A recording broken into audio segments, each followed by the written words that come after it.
Hey everybody, and welcome here to Talk Daily. Hopefully you have a great day wherever you are in the world, and thanks for checking out the channel. I really appreciate it. Every day I check out the channel, see some people subscribing and liking. I'm humbled by that. So from the beginning, thank you so much for checking out the channel.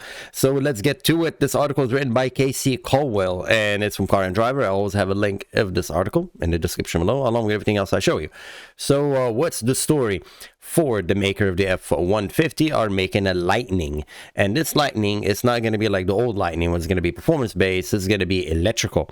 Not saying it's not performance. I mean, the word performance that gets thrown left and right. It just basically mean like a lot of horsepower, but I mean that's to be expected from a battery operated car. They have a lot of horsepower because it's a big battery. So this F150 is to wear a Lightning badge, refers to performance pickup in a certain degree of this version 2. There were kind of, there was two Lightnings. There are two Lightnings and then this one, so 3 in total. This current one, the electric one, has 452 horsepower with a standard range battery, or 580 horsepower with an extended range battery. And they're saying this is the most powerful F-150, well, until the Raptor R comes in, and that's the one that's going to be fairly quick.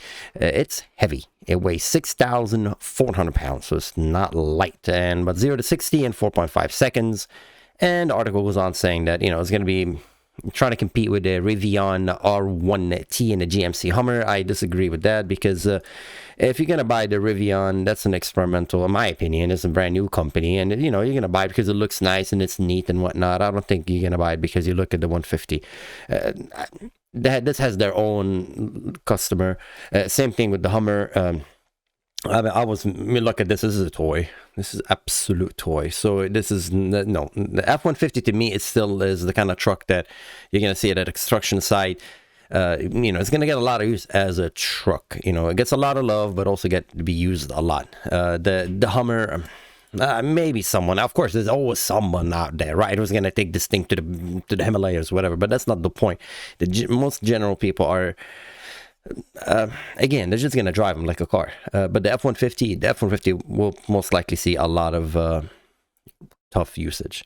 So anyway, so what's the deal about it? It basically has a battery. Basically, it's an F-150 axle. Between the frame, there is big battery. You can get two options of battery. You get the smaller battery or the bigger battery. The bigger battery is $10,000 extra, and you have two electrical motors in the back.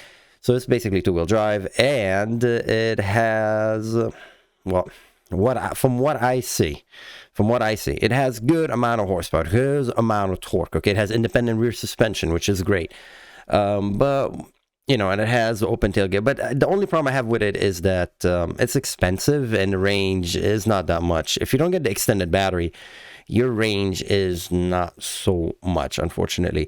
To give you more specific, I'm looking down, trying to find you the range. Yeah, there you go. That's about the range. 230 miles EPA range. That is with a 98.0 kilowatt per hour battery. 230 miles range. Again, remember, this is not gasoline cars, so when you put your foot down, you really lose a lot of range. A gasoline car, of course, the same thing too. So, but just be aware that your range will get less and less as you haul things and you drive it aggressively. I would say that's too low for me. 300 is pretty much like my comfortable zone. If you get 300 range, then we're good. So the bigger battery gives you 320 range, 131.0 kilowatt per hour storage, and 320 mile range. That's a $10,000 extra. And that's what I mentioned, $10,000 extra to get that. I would totally get that. But then the car gets expensive. And if you select the extended range, the battery also requires an additional $9,500 312 amp equipment package.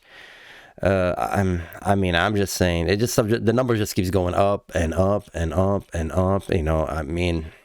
Sheesh. So we're looking at, the average Ford customer who wants a 320 mile range is looking at a minimum of $74,269 for both interior XLT.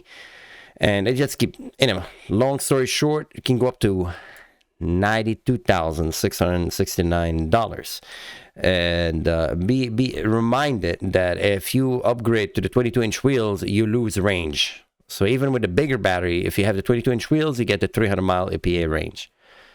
And man, the weight is 7,000 pounds. That's a heavy machine. It's fairly heavy. The extended range also include Charge Station Pro and otherwise $1,310 accessory that serves as charging and energy offboarding connection for your home. That's the thing that we're doing the whole gimmick when they're saying that, oh, you could charge your home with it. You know, again, I could see it, but a lot of people have, you know, a regenerator. Just turn on the generator, dude. I mean, at my point, when it comes down to survival, I do not look at electrical car as a source of survival, dude. To me, electrical car is just the clock is ticking. That's what electrical car to me. And let's just get to the point, dude. All these numbers, all this nice stuff. Remember, these batteries are when they're brand new. I don't know what you're gonna do with these things when they're like 10 years old. I have no idea. I don't know what the plan is. What we're gonna take the old batteries out. What are you gonna service them to remove the battery and get a new battery? I do not know. That is yet a world to be dealt with. It's gonna be some industry where they're gonna disassemble these cars and take the batteries and ship them to some third world country where they're gonna like recycle. The infrastructure right now does not exist. Like recycling those old batteries, I have no idea. So that is pretty much my flaw with all this. All the numbers look nice, and you know, and the article tried to make it look like, you know, it's sweet and people are gonna drive it and it's amazing and we're gonna buy all these great electric cars, and it's like, They're talking about the towing. Look at this.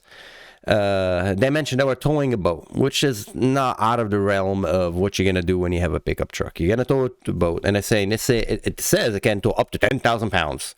One spec with the max trailer tow package, but it can do that for very long between charges. They pulled an 8,300 pound boat and a trailer for at about 65 miles an hour, and the road trip computer indicated we were getting less than 1 mile per kilowatt per hour, and it's put the highway range with the trailer at a decent size mass somewhere around 100 miles. At that point, this is not working, dude. And I'm saying it's not Ford problem. You need the infrastructure, and you can charge from 15 to 80% in 44 minutes. Yeah. Let's see how many people are patient, because I know people are so patient. Everybody's patient, right? Today when I'm driving on the road, everybody's so patient. Hey man, I'm just gonna pull over and charge for 44 minutes. And then just a regular F150 just drive by. Zoom. I'm charging. This is just not making sense to me. Remember, this F150 is loaded with batteries. It's carrying its own weight, and on top of it, you tell the carrier to carry more weight. So to me, the truck is, it's not really working out. I mean, it's cute and everything. I don't want to, shatter the dreams, but the reality is that it's great. It works. Again, it works if the infrastructure is there and you're able to go from charging station to charging station, and you have the time. I mean, again, you're taking a boat because you're going on vacation and you need, 44 minutes. Remember, it's a brand new battery. This is not a used truck. This is brand new. You need 44 minutes. After 3-4 years? That 44 minutes is going to probably not give you 80%. It doesn't work that way. Not on none of these batteries. They get to that point where they're unable to give you the optimum charging that they used to when they're brand new. So that goes in that loop of, and the article goes on saying it's not Ford's problem, it's just the infrastructure is not there. I don't know what's going to happen on the road when you're driving and you're looking for charging stations that are all busy. I don't know that. I don't know yet. I have no idea. I'm seeing that we have the horse, what do they call it, the wagon before the horse or whatever. I just feel that it's not really, it's too early for this. It's too early, but they have to because they're pushing them to do electric. So, hey. And it's saying the F-150 has a lot of people want to buy it, 200,000 reservation. Again, it makes sense. If you're just going to drive it in the city, you don't have to worry about that. If you're not going to be towing a boat, you don't have to worry about it. If you just want a truck and you don't want to put gas, which is understandable. Again, there's a lot of good things about it. If you just want to drive a truck around, you like trucks. Hey, I like trucks, and I don't want to put, $200 worth of gas in it. I'll just do electrical. Not like the electricity is cheap. Again, I don't know where they're getting these numbers from. Electricity is not cheap, and most of it comes from fossil fuels. So I don't understand this yet. But hey, let's just be optimistic. So the specification for the 2022 F-150 Lightning is front and rear motor. That's front and rear motors. The article initially said it has 2 rear motors, so I guess it's all-wheel drive, because I mentioned that it's really quick. Like you put your foot down, the front tire will spin. So again, it's like all-wheel drive. There you go. It's all-wheel drive. So the base price, 41,000. That's not what you want to get. You want to get this one for the extended battery. And when you get all the goodies, you want to charge your home, whatnot, it goes down to 69 and extended range. And okay, so anything with extended range, we're over here. This is where we at. So that is not cheap, but it is what it is. I mean, trucks are not cheap to start with. Powertrain, permanent magnet, synchronized AC, mid-range permanent magnet, synchronized AC, combined power, 450 horsepower, 580 horsepower, and torque, 775 foot-pound of torque. Onboard charger, you want to get the 19.2 kilowatt per hour, but I have the 11.3 kilowatt. And the battery pack, liquid cooled lithium-ion, 98 or 131.0 kilowatt per hour. And the performance, 0 to 60. Again, if you have a truck and you're just trying to do 0 to 60, again, I don't understand it, but whatever, you'll get about 4.5 seconds, 0 to 60, quarter mile in 14 seconds. And the fuel economy, the range of 230, 320 miles, you need to get a 320. 230 is just too short. Remember, again, all these trucks underneath, they have, I don't want to say they're armored, but basically they're protected, the battery pack, to a certain degree. I'm not saying you're going to go rock climbing in this and rock crawling and you land on a rock and you're not going to damage the battery underneath. That is just yet to be seen. But for sure, for daily, again, they thought about all these things. So it's not like the car is not well built or anything. I'm just saying that, and it's not the fault of Ford, not a fault of Ford, the fact that the infrastructure is not currently available to support towing a boat and going in the middle of nowhere and going out to your favorite lake destination or middle of the desert. Again, I get kind of a little cringe feeling when you have an electric car and you're going out in the middle of the desert and you're like, oh, okay, guys, yeah, this is going to be this answer. I don't think so. I'll still take a charger with me. I will take, a generator, a bunch of gas in a generator so I can charge it.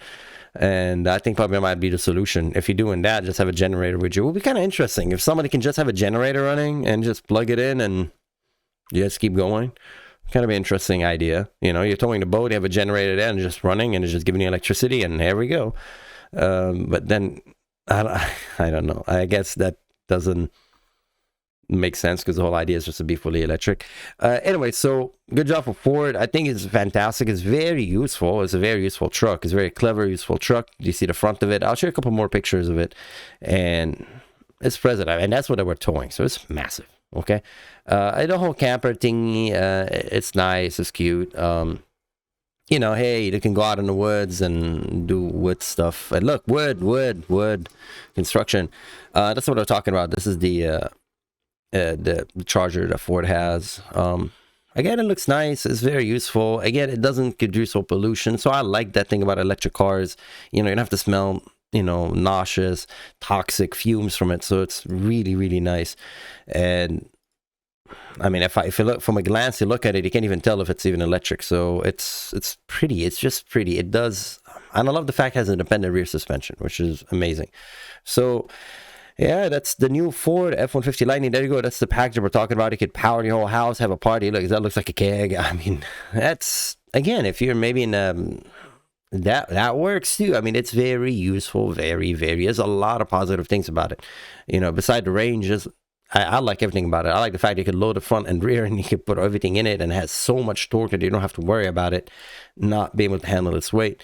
So, anyways, it's I don't know when it's going to be out soon. I think the article says eventually when it's going to be out. It's probably going to be out in the end of this year. So we'll see. Again, the price of the fully loaded is $92,669. And Ford is saying they have 200,000 reservations. So good for Ford. And hopefully we just have better infrastructure so people can charge these things, especially like in the highways and out in the open road. So until the infrastructure comes in, it's still going to be kind of tricky a little bit, hauling heavy things and going out in the middle of nowhere. So anyways, as always, thank you for watching. Thank you very much. And as always, have a great day wherever you are in the world. And I'll see you next time. Take care. Bye-bye.